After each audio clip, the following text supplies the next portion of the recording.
Hello everyone. তো আজকে নিয়ে চলে যে একটা মিনি ব্লগ। তো আমি চলে যাচ্ছি আজ মাঠের যে ভিউটা সেটা আমি এই মিনি ব্লগের মধ্যে তুলে ধরবো। এটা হচ্ছে আমার MT-15 চাবি, আর এটা আমার MT-15।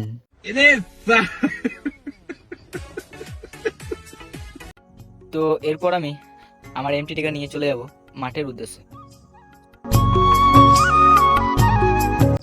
তো আমি MT-র উপর চেপে পড়েছি, এরপর যাওয়া যাক।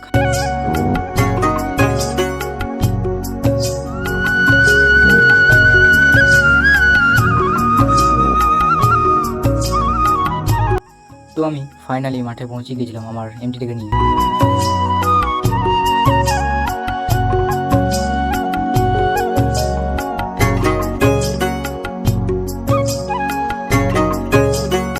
তো মাঠের ভিউটা কীরকম কী লাগলো অবশ্যই কমেন্টে জানিও। আজকে মিনি ব্লগটা এতটাই থাক, দেখা হচ্ছে নেক্সট ভিডিও। টাটা।